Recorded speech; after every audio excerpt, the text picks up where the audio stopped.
feel like I'm a little late to the party when it comes to doing this sort of project, but I'm super excited to share with you all today how I transformed this IKEA glass cabinet into a full-on greenhouse terrarium. I'm gonna show you step by step how I did this. I feel like this was well worth the effort. It really wasn't that like strenuous of an activity, and it wasn't that costly either, in my opinion. I will try to link all of the products that I used in today's project in my description below. But without further ado, let's get started from the beginning. The first thing I did to start out this project was spray down the whole cabinet with Rust-Oleum. I honestly don't really know how necessary this was, and it was probably the worst part of this whole project because it smelled awful. If you can do this outside, do it outside, or at least open the windows. And after I let that dry for 24 hours, I started to lay down some silicone on the base of the cabinet. I am not a professional here. This is my first time using silicone. I guess you could technically skip this step, but I had drilled a hole in the bottom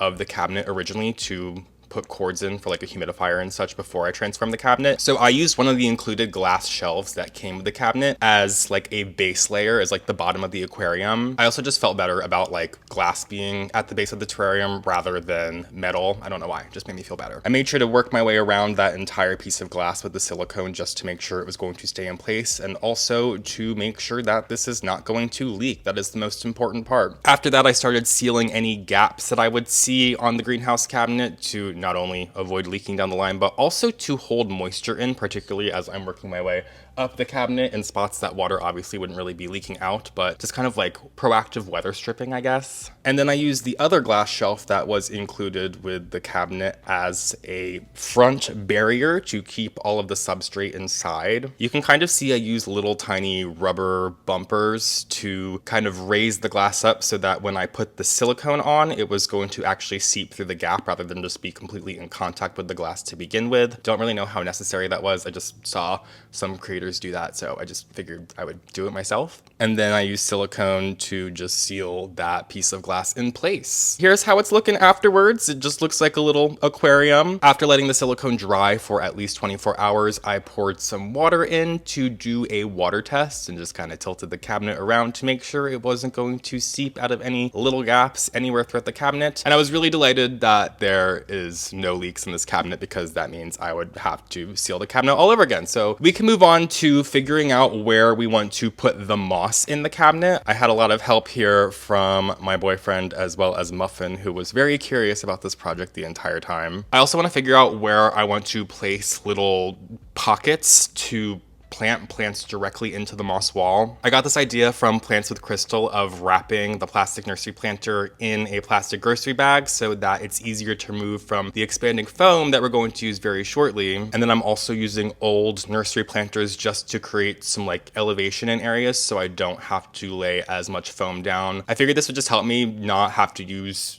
copious amounts of foam and like creating topography for the whole moss wall. Then it was time to start using the expanding foam. I would definitely be prepared with at least 4 or 5 cans of this. I only had 4 cans and I probably could have done with an extra one, but I was still able to make do with just 4. I probably should have gone all the way down to the bottom of the cabinet with the foam, but I did run out of foam, so I just went down to where the substrate was going to be. And I will say, one mistake that I made here with the plastic wrapped nursery planters is I should have put some foam down beneath them. When I pulled them out afterwards, there was no foam underneath and I had to lay a little bit more foam down. So one mistake I made, it really wasn't that detrimental, but just want to point that out. While the foam was still wet, I wanted to lay down any pieces of wood that I wanted to use as decor, as well as the bulk of the sheet moss that I'm going to use on the moss wall. You need to be prepared with a lot of sheet moss for this project. I bought 2 bags to start. I ended up using 6 full bags of sheet moss, and I probably could have used a little bit more if I'm being honest. I also got a bag of cushion moss to add some diversity with the mosses that I have on the wall. This is perfect for just filling in the gaps. And I also added a mounted plant that was already mounted to a piece of wood, just stuck it right under the moss, and continued adding all the moss around while it was still wet and easy to work with. Like I said, this project uses a lot of moss and I ended up running out at this point, so I had to order some more, and by the time it arrived in the mail, that expanding foam had dried. So I decided decided to use florist wire to just kind of pin little pieces of sheet moss in place. This was also a really great way to just fill in those gaps that you're inevitably going to see all over when you're just laying large sheets of moss around. And I also found this really easy for kind of going over the like curved areas, like on the little wall pockets that I made for planting plants in. And with the backdrop all set up, it was finally time to lift up the greenhouse cabinet and just make sure that all of that moss and wood was going to stay in place, which was very nice to see when it actually did. Now it's finally time to start adding the substrate into the cabinet. I started off by adding a layer of leca into the base of the cabinet, probably only about 1/2 inch to 1 inch of this. And I did add a little bit of horticultural charcoal as well, just to help keep things as clean as possible in that lowest layer. I decided not to use soil for this project. I saw that Benji had used a combination of sphagnum moss and like cocoa husk or like cocoa chips. So I decided to do that as well. I was also worried that soil would be way too heavy and just hold on to too much moisture inside this cabinet and just lead to like root rot and just overall fungus issues. So this just seemed like the right way to go about things. I needed a lot of sphagnum moss. I ended up using 3 of these expanding little sheets. And for the cocoa husk or cocoa chips, I ended up using 4 of these expanding bricks. I didn't have a container large enough to mix these together in, so I kind of just like threw them into the terrarium just a little bit at a time and just kind of mixed it together with my hands as I was going. And I think it worked out fine. Obviously, it probably would have been a little bit better to pre-mix it, but yeah, I think it's fine. And now it's time for the most exciting part of this entire project, which is the actual planting. I started by filling in the little planter pockets that I had made, so the one up on the moss wall as well as that little log that I have closer to the base. And then I was just literally just shoving plants in the little cracks inside the moss wall. Plants that grow in sphagnum moss or that I had growing in sphagnum moss were really perfect for this situation, like the Dischidias and the Hoya. For some other plants, I was able to wrap their roots in the sheet moss and then kind of pin that up onto the moss wall as well to create some little smaller wall pocket situations. Planting the base is where I probably was feeling the most stressed out just because there is so much space and it feels a little bit more permanent planting them inside the substrate rather than pinning them up on the moss wall. I did want to make sure I had some of the plants right up against the moss wall so that over time they could start to climb up, but also it looked really good just having the ferns pressed up against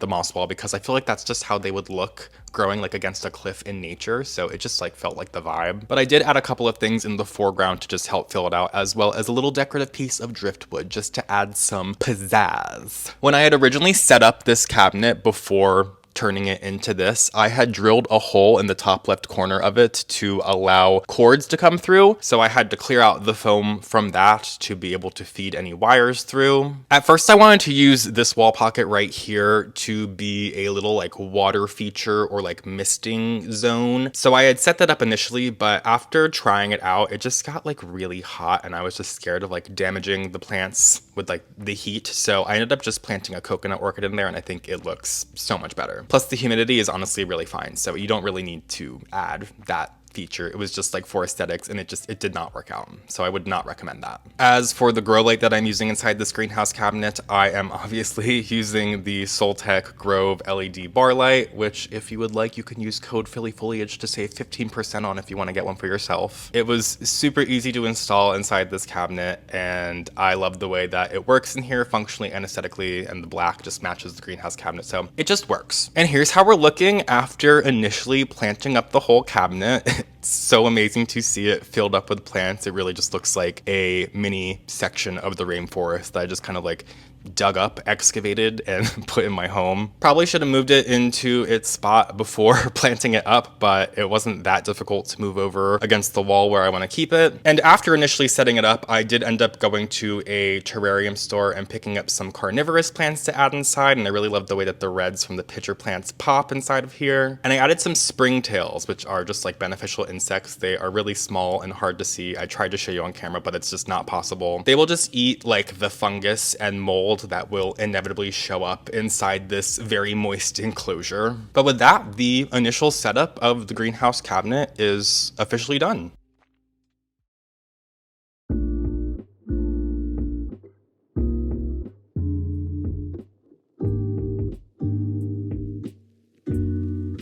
been about a month, a little bit over a month probably, since I have set up the greenhouse cabinet. I'm definitely really happy with the way that it's performing. It's honestly performing a little bit better than I thought it would. We can see that some of the sheet mosses have turned brown. That's something I was kind of expecting to happen. I think I expected more of it to turn brown than has turned brown. I'm not sure if it's from the lighting, lack thereof, or too much of, or lack thereof water, or too much water, just because it is preserved moss. I do want to kind of point out though, I am kind of excited about it. I really just noticed earlier today. It does look like this patch of moss right here has kind of come alive. It looks like it's growing up towards the light and coming off of the moss. It just looks different than it did like a week ago. And I also did notice a little patch down here, which once again, I don't know if I'm just going insane or not, but it looks like a patch of alive moss. So that's really exciting. I didn't expect anything moss-wise to come like back to life within the month. So that is definitely a good sign. Plant-wise, everything is doing very, very well, except the club mosses, the Selaginellas that I planted in there. I put one in the base down here, which is just completely gone. It's like black at this point and just like rotted. And there's a little bit left just like hanging on for dear life inside the log here. I don't expect it to hang on. I mean, it would be nice if it does, but I'm not really expecting anything at this point. And it's kind of putting me off to trying more of those in the cabinet, even though that's like the plant I was kind of expecting to do the best. But I haven't added anything to the cabinet yet since I filmed a month ago. I'm definitely going to be adding some things. I want to do some things with like this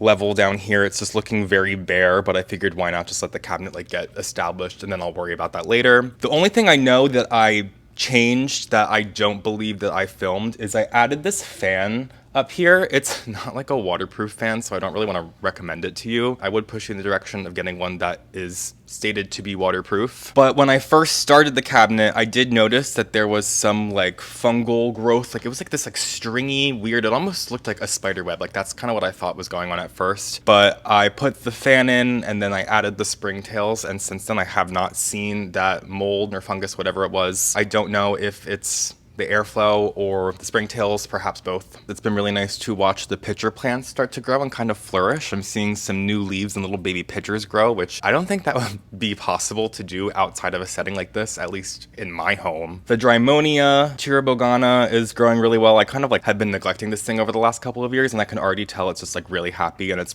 probably gonna grow a lot, and I'm probably gonna be cutting that thing back a lot. Even the Episcia is doing fine. I was expecting that to get like all brown and gross because of how they don't really like moisture on the leaves, at least cold moisture, but it seems to be doing fine. I don't expect it to live on forever, and honestly I don't even really know if I'm feeling the like pink vibe anymore after adding the pitcher plants in with this just like bright red vibe. I'm totally feeling that more. The plants that I kind of just pinned onto the wall to propagate, I don't really know if they've rooted in. Actually, you know what, maybe they have. I can see some roots here on this Peperomia viridis, and I can see some like aerial roots forming on this Monstera siltepecana down here. I guess it's working out. It is winter, so roots don't grow as actively this time of year, so I wasn't really expecting anything right now. I can report that you can totally just pin things to the moss, keep it moist, and it'll grow perfectly fine. I've noticed like weeds growing. I guess maybe there was like seedlings in the moss that are starting to grow. I see one right here. This is the first one I noticed, but then there's a couple down here by the orchid and a couple more above the sundew. So I'm leaving them for right now. I might regret that. I'm just kind of curious as to what they are, just because they are just sprouts right now. I